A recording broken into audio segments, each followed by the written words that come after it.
What's up? Welcome back to the Siris King Show. This is your host, Siris King. We're going to talk a little politics in this episode.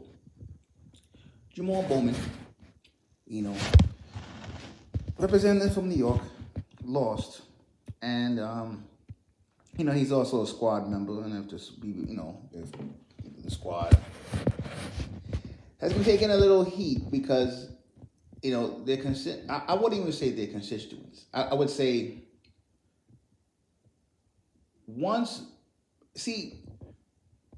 things are interesting in the sense that people have more information, and I'm not gonna lie to you. I always have the mindset that I say, you can tell a lot about a politician by their foreign policy, and people who are more domestic orientated hate when I say that because they don't really study politics to understand. But when you do domestically, it's much easier to have a script, right? You could cater to certain things. Depends on if you're running for the red side or blue side, and even then depends. Like in Bowman's case, your district. Now I haven't lived in New York 16 years, but I'm from New York originally, and I know that I know that area well, right? His district, like you're talking about, I think it's like a little bit of the Bronx, all of Yonkers, or maybe 80% of Yonkers. But then after that, it's a lot of Westchester, like north of Yonkers. Westchester County, north of Yonkers. And the people, once you go above north of Yonkers, people have a little bit more money. And when you have money, you naturally are kind of on the Israeli side when it comes to that whole what's going on in Israel. You're kind of on that. That's just the way it goes, right? And so when Bowman, and I've always said this before, there is no real left movement in America. I know people on the right always like to talk about the left. In America is the center you're calling left versus the right. That's it. There's no left in America. So Bowman, to my knowledge, he voted for the Iron Dome. He votes for unlimited funds of Israel. His rhetoric was gonna be, he's a black guy who's in the squad, supposedly, the Bernie movement, right? In a way. So of course on Israel, politics, a guy that can't just be Zionist, like, Richie Torres, right? You can't just be like Richie. You can't be just straight up Zionist. So you have to kind of play the game a little bit. And that wasn't even enough for AIPAC, right? AIPAC, Jewish lobby, said, they had enough of that. They funded somebody to go at him, and that person lost. Here's the thing. Bowman won. I'm pretty sure Bowman won 2020, was it? Right? At that time, the whole George Floyd stuff was going on, right? And, that district naturally would not vote for somebody like Jamaal Bowman anyway, right? But he got hot at the right moment. So even if AIPAC didn't fund him, he probably would have lost, in my opinion, anyway. But with them funding his rival, and they didn't fund him, sorry, they funded his rival. And then on top of that, his base wasn't energized. Only fools at this point believe, and see, I'm not talking about it from the conspiracy wing. I know my audience on YouTube is a little different than my podcast audience. I know half of you guys don't even care about politics, and the other half are into conspiracy. But I'm not, when I do political video, I ain't into that, right? I'm doing it from just studying political science and looking at it like, okay, then boom, this is how it is, right? He wouldn't have won, but if your primary backers are not energized, it's even worse. So I think he lost like 18%. He probably would have lost like 4%, 5%, but he got smashed because the Palestine issue is where, like, even Bernie's awful in that issue, right?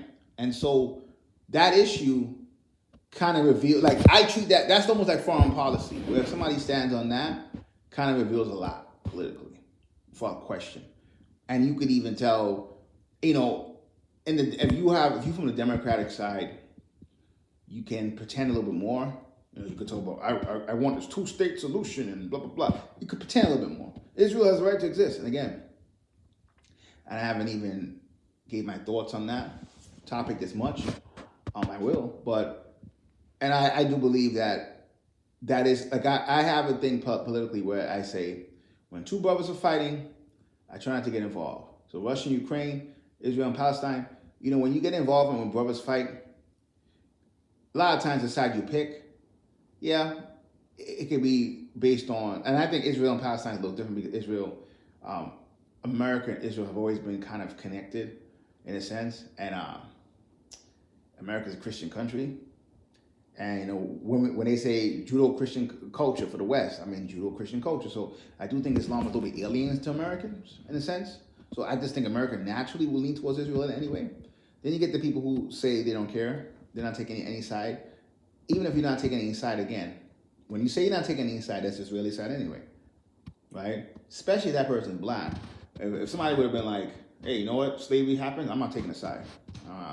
It's nothing to do with me. Which I'm sure there are people like that. That person probably is okay with it. They just don't care enough to care. They don't care enough to be like, I'm going to be anti-slavery, right? Or pro-slavery. So the thing is, in a sense, it's a complicated topic. And for me, there are topics just as important that doesn't get attention. I'd rather focus on the topics that's important to not get attention. I'm not pro-Zionist. How about that? Not at all. I've been to Israel. When I'm in Israel, I was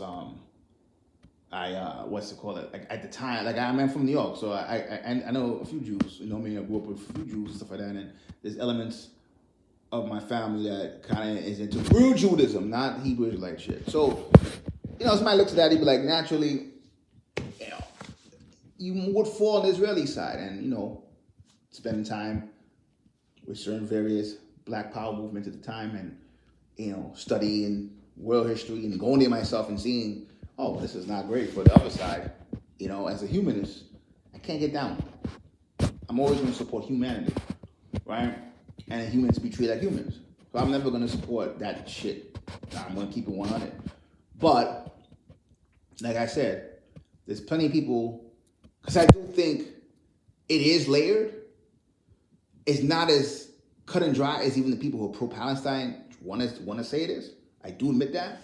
So, for me, it's like a fucking hot spoon, right? You pick it up, it's going to burn you. And I'm like, there's plenty of people talking about that stuff, so I focus on other political topics that don't get as much press. So I do it. But I'm no Zionist, I'm no pro-Zionist. I'm not even stupid enough to be like, I have no opinion, Like I said, you don't know, the Zionists control media. The few times, I've been teaching spirituality for a while, right? And my podcast, one, 2 times, I was even saying neutral shit on Zionism. I got flagged. With Apple podcast. You know what I mean? So I know that's a monster you're going up against. And you go up against that monster, you better make sure that you're ready for it. And most people who do it are not. So, Bowman is just like a lot of progressives, because he fake left. You can talk one way before you get elected. When you get elected and go to DC, you become part of that machine, you don't realize, dudes, do this. You're just the center, right? When you real left, you don't cower when somebody says communist, even if you're not communist. You might be socialist. You might be, I think social democrat is really borderline. If you're social democrat, you might be social democrat. You might be, but you're a leftist, and I say it's kind of in between because you're going to do what Bernie did anyway. You're the social democrat. Listen, those people are just meant to absorb the energy that they know is forming because workers, the middle class, is dying in America. But what happens is that I feel like the left is very dependent on the internet for news. And a lot of times with the left, there's still people defend the squad, as Ryan Grimm types defend the squad even to this day. The squad has been obviously frauds. And I'm libertarian.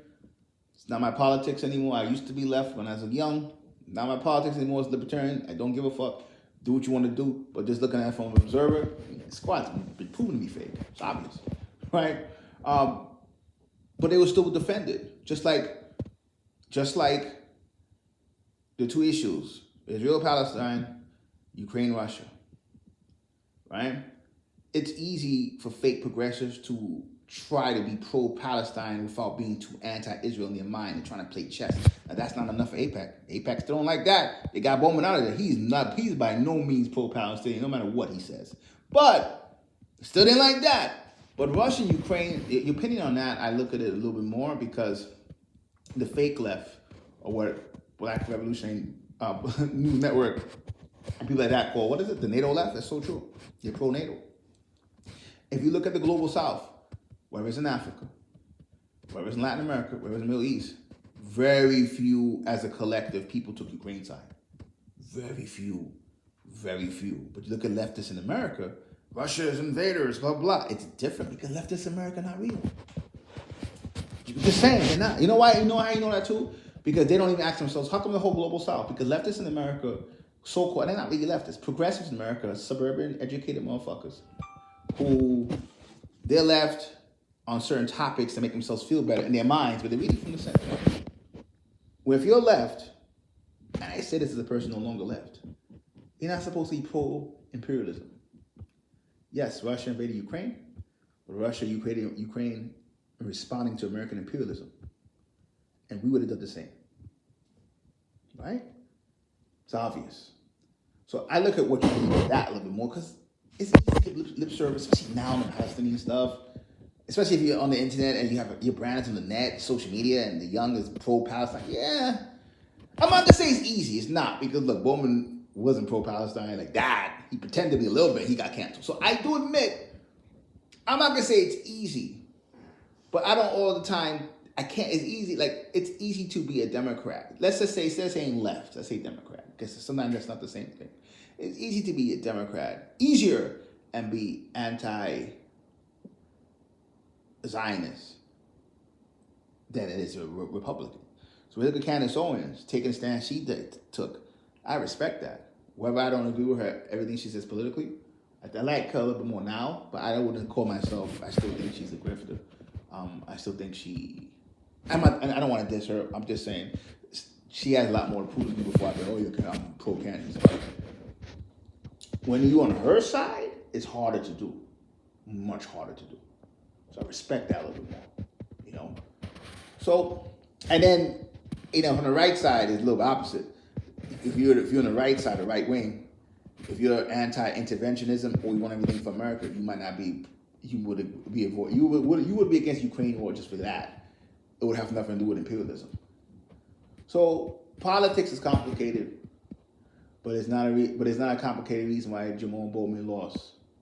He's a loser. Siris King. Next time.